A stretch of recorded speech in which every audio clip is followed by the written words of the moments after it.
아마 여러분도 이런 생각 한 번쯤 해보셨을 겁니다. 아, 그때 강남 아파트 하나 샀어야 했는데 그때 SK 하이닉스 주식 안 팔았으면 지금쯤 인생 편했을 텐데 요즘 이런 후회에 마음속에서 계속 맴돌지 않습니까? 하지만 오늘 저는 분명히 말씀드리고 싶습니다. 이미 지나간 일은 다시 돌아오지 않습니다. 지나간 버스는 다시 오지 않습니다. 지금 우리가 붙잡아야 할 것은 과거가 아니라 앞으로 남은 시간입니다. 그리고 그 시간은 결코 짧지 않습니다. 여러분에게 앞으로 20년, 30년의 노후가 남아 있습니다. 그 긴 시간 동안 여러분의 삶을 지켜줄 가장 중요한 것이 무엇인지 아십니까? 바로 연금과 자산을 지키는 전략입니다. 오늘 제가 여러분께 말씀드릴 이야기는 단순히 용돈을 조금 더 받는 방법 같은 가벼운 이야기가 아닙니다. 여러분의 남은 인생을 지켜줄 자산 방어 전략입니다. 요즘 국민연금공단에서 이런 말을 많이 합니다. 100세 시대니까 연금 조금 늦게 받으세요. 5년만 늦추면 매년 7.2% 이자가 붙습니다. 최대 36%까지 더 받을 수 있습니다. 듣기만 해도 달콤하지 않습니까? 마치 은행에서 높은 이자를 주는 것처럼 들립니다. 그래서 많은 분들이 이렇게 생각합니다. 그래, 조금 더 기다렸다가 많이 받는 게 좋겠지. 하지만 저는 오늘 여러분께 솔직하게 말씀드리겠습니다. 이 말 속에는 아주 잔인한 함정이 숨어 있습니다. 왜냐하면 현실은 생각보다 훨씬 냉정하기 때문입니다. 요즘 댓글을 보면은 이런 이야기들이 많이 보입니다. 75세 넘어가니까 갈 데도 없고 할 것도 없다. 이제 소화가 안 돼서 고기도 못 먹는다. 100세 시대라는 말 솔직히 믿기 어렵다. 이것이 바로 많은 사람들이 느끼는 현실입니다. 통계청 자료를 보면은 한국 남성 평균 기대 수명은 약 80세입니다. 그리고 건강하게 활동할 수 있는 건강 수명은 약 73세입니다. 이 숫자가 무엇을 의미하는지 생각해 보십시오. 만약 여러분이 연금을 조금 더 받겠다고 65세까지 기다렸다고 합시다. 그런데 막상 돈이 나오기 시작할 때쯤이면 몸이 예전 같지 않을 가능성이 큽니다. 무릎이 아프고 허리가 아프고 병원에 가는 시간이 늘어납니다. 여러분이 젊었을 때 피땀 흘려 벌었던 돈, 그 돈을 병원 침대 위에서 링거 꽂고 쓰게 된다면 그게 과연 의미가 있을까요? 저는 그렇게 생각하지 않습니다. 돈은 쓸 수 있을 때 쓰는 것이 진짜 가치입니다. 내 다리로 걸어 다닐 수 있을 때 여행도 가고 친구들과 밥도 먹고 손주에게 용돈도 줄 수 있어야 합니다. 그래야 그 돈이 진짜 내 돈입니다. 국민연금공단에서는 이렇게 말합니다. 77세가 손익분기점입니다. 즉 77세까지 살아야 늦게 받는 것이 더 유리하다는 계산입니다. 하지만 저는 여기서 여러분께 한 가지 질문을 드리고 싶습니다. 여러분은 77세까지 반드시 산다는 보장이 있습니까? 인생은 그렇게 단순한 계산기로 계산할 수 있는 것이 아닙니다. 사람 인생은 내일 무슨 일이 생길지 아무도 모릅니다. 그런데 5년을 더 기다려서 월 30만 원을 더 받는다고 가정해 봅시다. 그 5년 동안 물가는 그대로 있을까요? 짜장면 가격이 그대로 있을까요? 아닙니다. 지금의 100만 원과 5년 뒤의 100만 원은 가치가 완전히 다릅니다. 돈의 가치는 계속 떨어지고 있습니다. 그런데 단순히 숫자가 커진다고 좋아하는 것은 어쩌면 착각일 수도 있습니다. 특히 50년대, 60년대에 태어나신 분들, 여러분은 평생 가족을 위해 헌신하며 살아왔습니다. 자식 키우고 집 마련하고 부모님 모시느라 정작 자신의 통장에 여유 있는 돈을 많이 가져본 적이 없었을 수도 있습니다. 그래서 저는 이렇게 말씀드리고 싶습니다. 퇴직 후 소득이 끊겼는데도 조금 더 받겠지 하면서 계속 기다리는 것보다 지금 당장 월 100만 원이라도 내 통장에 들어오는 것이 훨씬 현실적인 선택일 수 있습니다. 그 돈으로 친구와 밥 한 끼 먹고 손주에게 용돈을 주는 것, 그것이 남은 인생의 행복일 수도 있습니다. 특히 건강이 좋지 않거나 집안에 단명하는 경우가 많다면 뒤돌아보지 말고 조기 수령을 고민해 보는 것도 전략입니다. 이것은 손해가 아닙니다. 이것은 불확실한 미래를 확실한 현재로 바꾸는 전략입니다. 주식 투자로 말하면 적절한 시점에 수익을 실현하는 것과 같습니다. 하지만 여러분, 조기 수령이 중요한 이유는 단순히 빨리 받기 때문만은 아닙니다. 사실 진짜 이유는 따로 있습니다. 그리고 그 이유는 생각보다 훨씬 무섭습니다. 많은 사람들이 연금을 조금 더 받으려다가 오히려 매달 건강보험료 폭탄을 맞고 있습니다. 심지어 기초연금까지 줄어드는 경우도 있습니다. 겉으로 보면은 연금이 늘어난 것처럼 보이지만 실제로 손에 들어오는 돈은 오히려 줄어드는 경우가 있습니다. 이것이 바로 많은 사람들이 모르는 국가 시스템의 함정입니다. 그래서 진짜 고수들은 단순히 얼마 더 받느냐만 보지 않습니다. 그들은 전체 구조를 봅니다. 그리고 이 구조 속에는 여러분이 반드시 넘어야 할 3개의 방어선이 있습니다. 첫 번째는 건강보험료 폭탄입니다. 이 선을 넘으면 매달 큰 돈이 빠져나갑니다. 두 번째는 기초연금 감액입니다. 열심히 살아온 사람일수록 오히려 불리해지는 구조입니다. 그리고 마지막 세 번째는 많은 사람들이 오해하고 있는 유족연금의 진실입니다. 이 세 가지 구조를 이해하면 여러분의 노후 전략은 완전히 달라질 수 있습니다. 지금부터 저는 여러분이 반드시 알아야 할 첫 번째 방어선, 바로 건강보험료 시스템의 함정을 하나씩 설명해 드리겠습니다. 이 내용을 모르면 여러분은 매달 수십만 원을 그냥 길바닥에 버리게 될 수도 있습니다. 그래서 지금부터는 조금 더 집중해서 들어주십시오. 이제부터는 이론이 아니라 실제 전략입니다. 자, 이제부터는 정말 중요한 이야기입니다. 지금부터 말씀드릴 내용은 많은 사람들이 모르고 넘어가는 첫 번째 방어선, 바로 건강보험료 폭탄입니다. 많은 분들이 이렇게 생각합니다.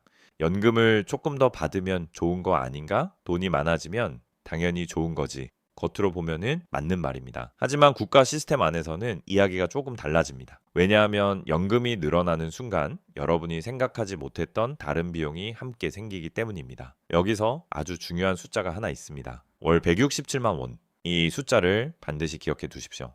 왜냐하면 이 숫자가 여러분의 노후 재정을 완전히 바꿔놓을 수도 있기 때문입니다. 지금 자녀의 직장 건강보험의 피부양자로 올라가 있는 분들이 많습니다. 이 제도는 사실 굉장히 큰 혜택입니다. 병원에 가면 건강보험 혜택은 그대로 받습니다. 하지만 보험료는 한 푼도 내지 않습니다. 말 그대로 혜택은 받고 비용은 없는 구조입니다. 그런데 문제는 여기서 시작됩니다. 나라에서는 이런 구조를 오래 유지하고 싶어 하지 않습니다. 그래서 아주 교묘한 기준을 만들어 놓았습니다. 바로 연간 소득 2천만 원, 즉 월 약 167만 원입니다. 여러분의 연금이 이 금액을 단일 원이라도 넘는 순간 여러분은 더 이상 피부양자가 아닙니다. 그 순간 여러분은 지역 건강보험 가입자가 됩니다. 이게 얼마나 큰 차이인지 많은 분들이 잘 모릅니다. 피부양자는 보험료가 없습니다. 하지만 지역 가입자가 되는 순간 이야기가 완전히 달라집니다. 국가 시스템은 여러분의 소득만 보는 것이 아닙니다. 집이 있는지, 자동차가 있는지, 생활 수준은 어떤지, 이 모든 것을 점수로 계산합니다. 그리고 그 점수에 따라 매달 건강보험료가 부과됩니다. 대부분의 경우 이 금액은 15만 원에서 20만 원 정도입니다. 자, 이제 한번 계산해 보겠습니다. 어떤 분이 연금을 늦게 받기로 했다라고 가정해 봅시다. 5년을 기다린 결과 연금이 월 30만 원 늘어났습니다. 겉으로 보면 아주 좋은 결과입니다. 하지만 그 순간 연금이 167만 원을 넘어버렸습니다. 그 결과 어떻게 될까요? 매달 건강보험료 18만 원이 새로 생깁니다. 결국 실제로 늘어난 돈은 30만 원 빼기 18만 원은 12만 원입니다. 여러분이 5년을 기다린 대가가 매달 12만 원이라면 어떻게 느껴지십니까? 많은 사람들이 이 계산을 하지 않습니다. 그래서 연금이 늘었다는 말만 듣고 좋은 선택이라고 생각합니다. 하지만 현실은 다릅니다. 그래서 진짜 고수들은 전혀 다른 전략을 사용합니다. 그들은 오히려 연금을 줄입니다. 일부러 조기 수령을 선택해서 연금 금액을 낮추는 것입니다. 이 전략을 저는 다운사이징 전략이라고 부릅니다. 예를 들어 보겠습니다. 원래 정상적으로 받으면은 월 180만 원을 받을 수 있다라고 합시다. 그런데 조기 수령을 선택하면 월 130만 원 정도가 됩니다. 겉으로 보면 손해처럼 보입니다. 하지만 중요한 것은 130만 원은 167만 원 아래라는 것입니다. 즉 피부양자 자격이 유지됩니다. 그 결과 건강보험료 0원입니다. 이제 다시 생각해 보십시오. 180만 원을 받고 건강보험료 18만 원을 내는 것과 130만 원을 받고 건강보험료를 전혀 내지 않는 것, 어느 쪽이 더 유리할까요? 실제로 계산해 보면은 차이는 생각보다 크지 않습니다. 그리고 더 중요한 것이 있습니다. 여러분은 자녀에게 부담을 주지 않습니다. 또 건강보험료 걱정 없이 안정적으로 생활할 수 있습니다. 그래서 저는 항상 말씀드립니다. 욕심을 조금 내려놓으면 오히려 더 많은 것을 지킬 수 있습니다. 국가 시스템은 겉으로 보면 단순하지만 조금만 깊이 들여다보면 여러 가지 보이지 않는 구조가 있습니다. 그래서 숫자를 단순히 비교하는 것이 아니라 전체 구조를 이해해야 합니다. 여기까지 이해하셨다면 여러분은 이미 많은 사람들보다 한 발 앞서 있습니다. 하지만 아직 끝이 아닙니다. 사실 더 놀라운 함정이 하나 더 있습니다. 많은 분들이 이렇게 생각합니다. 그래도 나라에서 기초연금 주잖아. 65, 세 되면 매달 돈 나오니까 괜찮겠지. 맞습니다. 현재 기준으로 기초연금은 약 월 33만 원 정도입니다. 부부가 함께 받으면 약 53만 원 정도가 됩니다. 이 돈은 노후 생활에 생각보다 큰 도움이 됩니다. 하지만 여기에도 사람들이 잘 모르는 구조가 있습니다. 이것이 바로 두 번째 방어선 기초연금 감액 시스템입니다. 많은 분들이 국민연금을 성실하게 납부했습니다. 30년, 40년 동안 매달 꼬박꼬박 보험료를 냈습니다. 그래서 당연히 연금도 많이 받게 됩니다. 하지만 바로 그 이유 때문에 문제가 생깁니다. 국민연금 수령액이 약 월 52만 원 정도를 넘기기 시작하면 국가는 이렇게 판단합니다. 이분은 국민연금을 많이 받으니까 기초연금을 조금 줄여도 되겠네. 그래서 기초연금을 최대 50%까지 줄여버립니다. 여러분이 열심히 살아온 결과가 오히려 불리하게 작용하는 구조입니다. 그래서 어떤 일이 벌어지느냐? 연금을 늦게 받아서 금액을 늘렸습니다. 하지만 그 결과 건강보험료도 늘어나고 기초연금도 줄어듭니다. 결국 양쪽에서 돈이 빠져나갑니다. 이 상황을 한마디로 표현하면은 이렇습니다. 열심히 산 죄로 벌금을 내는 구조. 그래서 진짜 전략가들은 여기서 또 하나의 선택을 합니다. 많이 받으면 깎인다고? 그럼 차라리 적게 받겠다. 그래서 일부러 조기 수령을 선택해서 국민연금 금액을 낮춥니다. 그 결과 건강보험료 폭탄도 피하고 기초연금 감액도 피하게 됩니다. 겉으로 보면 손해처럼 보이지만 실제로는 손해에 들어오는 돈이 더 많아지는 구조가 됩니다. 이것이 바로 국가 시스템 속에서 살아남는 현실적인 전략입니다. 하지만 여기서 많은 분들이 마지막으로 한 가지 걱정을 합니다. 내가 일찍 받아서 금액이 줄어들면 나중에 내가 죽고 나서 아내는 어떻게 하지? 내가 깎인 연금을 받다가 죽으면 아내도 평생 그 금액을 받는 건가? 이 질문 때문에 많은 분들이 조기 수령을 망설입니다. 하지만 사실 이 부분에는 엄청난 반전이 숨어 있습니다. 그리고 이 반전이 바로 여러분이 반드시 알아야 할 세 번째 방어선입니다. 이 내용은 국민연금 상담에서도 또 먼저 자세히 설명해 주지 않는 경우가 많습니다. 하지만 이 원리를 이해하면 여러분은 훨씬 편안한 마음으로 노후 전략을 세울 수 있습니다. 다음 이야기에서는 많은 사람들이 오해하고 있는 유족연금의 진짜 계산 방식, 그리고 여러분 가족을 지켜줄 마지막 전략을 설명해 드리겠습니다. 자, 이제 마지막 이야기입니다. 여기까지 들으신 분들이라면 아마 마음속에 딱 하나의 걱정이 남아 있을 겁니다. 그래, 내가 일찍 받아서 내 생활은 편해질 수 있다. 하지만 내가 먼저 세상을 떠나면 우리 아내는 어떻게 되는 거지? 이 질문 때문에 많은 분들이 결정을 미룹니다. 가장으로서 당연한 고민입니다. 평생 가족을 위해 살았는데 마지막까지 책임을 다하고 싶은 마음, 그 마음 저는 너무 잘 압니다. 그래서 지금부터 말씀드릴 내용이 정말 중요합니다. 이것이 바로 여러분이 반드시 알아야 할 마지막 3차 방어선, 바로 유족연금의 진짜 법칙입니다. 많은 사람들이 이렇게 오해하고 있습니다. 내가 조기 수령을 하면 연금이 30% 줄어드니까 내가 죽으면 아내도 평생 그 줄어든 금액을 받겠지. 이렇게 생각하는 분들이 굉장히 많습니다. 하지만 결론부터 말씀드리겠습니다. 그렇지 않습니다. 이 부분이 바로 대부분의 사람들이 모르는 큰 반전입니다. 유족연금은 여러분이 실제로 받던 금액이 기준이 되는 것이 아닙니다. 국민연금에서는 기본연금액이라는 기준이 있습니다. 쉽게 말하면 여러분이 원래 정상적으로 받을 예정이었던 원래 금액입니다. 조기 수령을 해서 30%가 깎였다고 해도 그것은 여러분이 살아있는 동안 적용되는 금액일 뿐입니다. 유족연금을 계산할 때는 그 깎이기 전 원래 금액을 기준으로 계산합니다. 조금 더 쉽게 설명해 보겠습니다. 백화점에서 100만 원짜리 옷이 있다고 합시다. 세일을 해서 70만 원에 샀습니다. 여러분이 싸게 샀다고 해서 그 옷의 원래 가격이 70만 원으로 바뀌겠습니까? 아닙니다. 원래 가격은 여전히 100만 원입니다.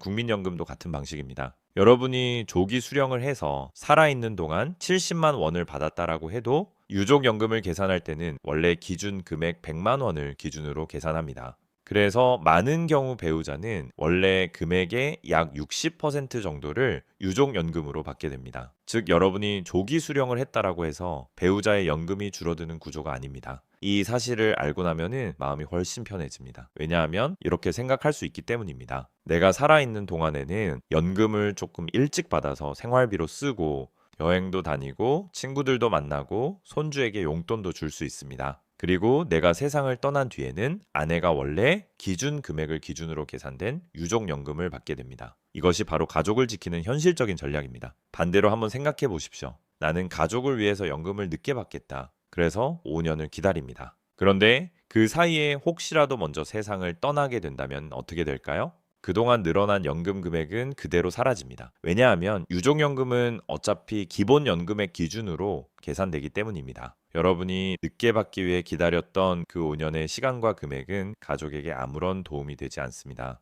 그래서 저는 항상 말씀드립니다.